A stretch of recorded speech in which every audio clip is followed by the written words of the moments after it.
Alright, this is Block 3, Progressives in Power, Section 3, Progressive Successes, and the 19th Amendment.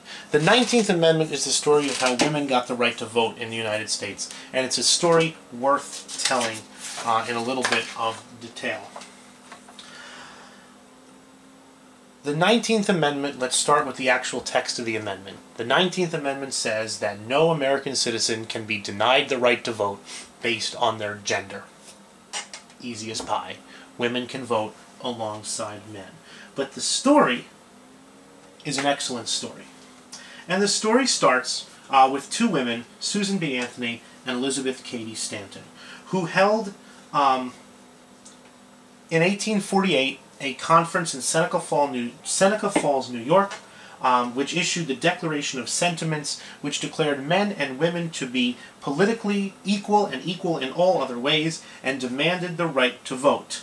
Elizabeth Cady Stanton and Susan B. Anthony co-founded the National Women's Suffrage Association. Let's get a picture of these ladies. Susan B. Anthony and Elizabeth Cady Stanton. Here they are. Here they are as old women. That's Susan B. Anthony on the left here, and that's Elizabeth Cady Stanton here on the right. And they were active in the 1840s and 1850s. At the same time, anti-slavery was such a big reform movement. The country got swept up in race issues in the decade before and the decade after the Civil War. And many women reformers, like Susan B. Anthony and like Elizabeth Cady Stanton, were disappointed when the Reconstruction Amendments, the 14th and the 15th Amendment, still allowed discrimination based on sex and gender. And the women's movement itself, in the decades after the Civil War, was severely handicapped by its own deep divisions. A lot of women reformers said, look, should we only fight for the right to vote, or should we fight for all different progressive reforms that are important to us? And this caused the energies of women to be divided into two main reform groups. One group arguing for suffrage and suffrage alone, and the other arguing for all sorts of different reforms. Women came up against the prevailing zeitgeist, the prevailing societal ideas held by men and women that women ought not vote. That women, the cult of true womanhood rears its head again. Women are pure and selfless, devoted to home and family, and they have no business or ability or interest in voting. Some of the reformers tried to embrace this ideal of the cult of true womanhood and say true women care about the future of the country and therefore they should vote. Some women rejected the cult of true womanhood and said we have got to get rid of this entire social idea of the mother as this perfect angelic creature raising perfect angelic children. So the women's movement in the 1870s and 1880s was kind of fragmented and ineffective. By 1890, however, under new leadership, under the leadership of a fiery young woman by the name of Carrie Chapman Catt. Carrie Chapman Catt, under her leadership, I described her as a young woman. Obviously, in time, she became an old woman. Usually how these things work, if you're lucky. Under the leadership of Carrie Chapman Catt, founded the National American Woman Suffrage Association, or NAWSA, N-A-W-S-A. And her theory was, we are going to focus on suffrage and suffrage alone, and we are going to focus on getting suffrage in the states before we turn to the federal government. Map of states granting women's suffrage. Here's an excellent map.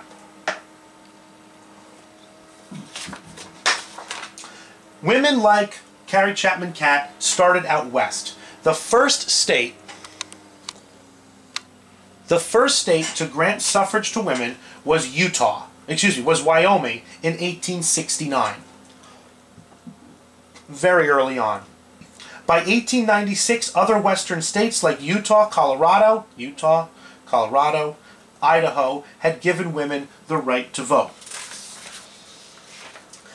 As progressivism grew stronger, the idea that women should vote was taken up by other progressives, and not just people who believed in women's rights, people who believed in temperance, people who believed in workplace safety rules, people who believed in initiative, referendum, and recall, all of a sudden said, here is another progressive movement that we should get behind.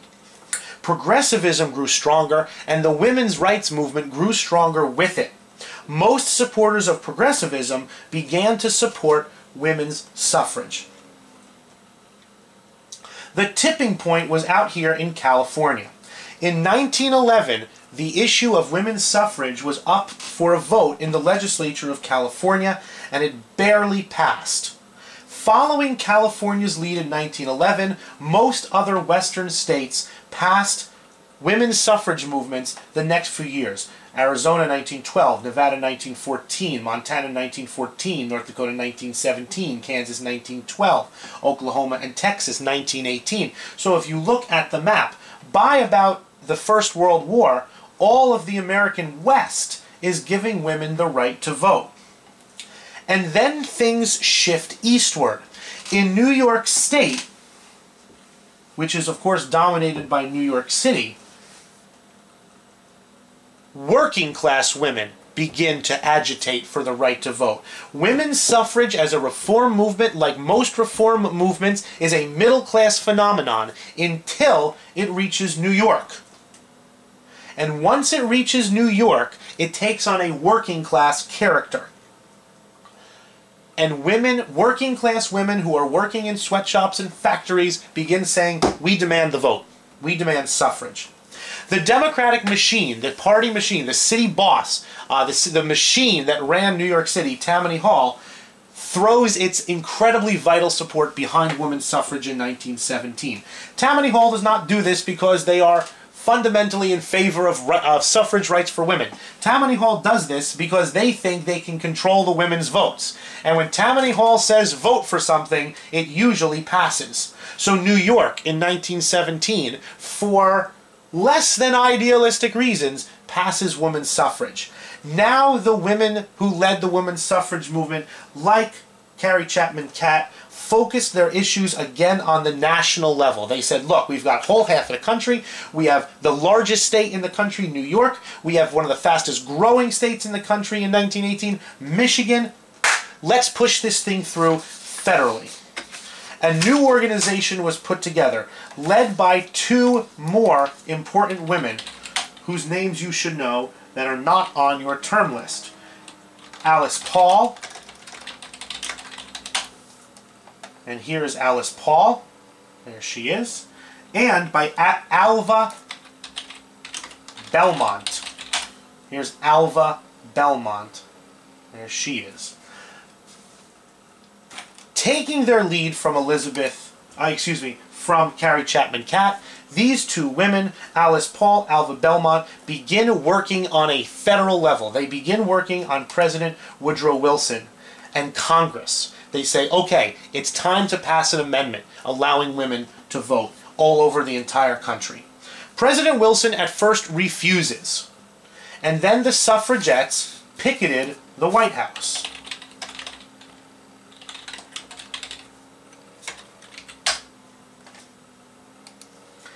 And all for weeks on end, these women marched around the White House demanding that President Wilson give in to their demands. It got cold. It got wintry. President Wilson was a Southern gentleman at heart. He invited these women into the White House to warm up, to eat a little bit. They refused. They said that they were going to stay outside until the president threw his support behind women's suffrage.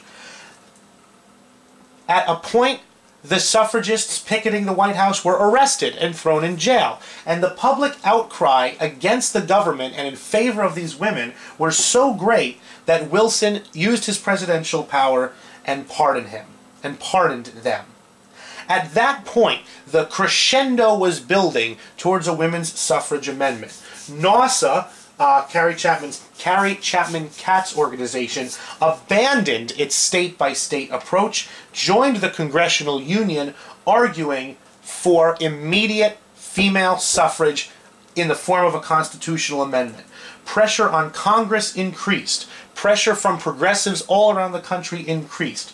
The Vice President of the United States complained that these militant women, quote unquote, were keeping Congress from doing anything else. All that Congress was worried about was women's suffrage, and nothing else was getting done. Finally, President Wilson bowed to the inevitable. He changed his mind, and he threw his support behind a constitutional amendment allowing women to vote.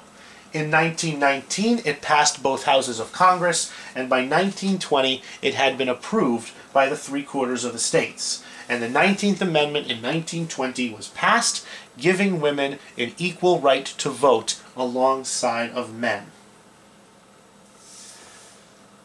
Your 4 progressive amendments, 16 with the income tax, more money to the government to fund the things that it now needs to do. 17, direct election of senators. Senators should be elected by the people directly. The 18th Amendment, the banning of alcohol, is so progressive in the sense that you're trying to improve society by a scientific, technocratic way to live. And of course, progressivism wants to expand democracy and give people more power, and in those people, obviously, are women. These are the progressive amendments, and the greatest and the longest lasting, if you will, of all of the progressive political successes. That's on a macro scale. Now it's time to look at some more smaller things, but so super important that the 3 progressive presidents did while they were in office.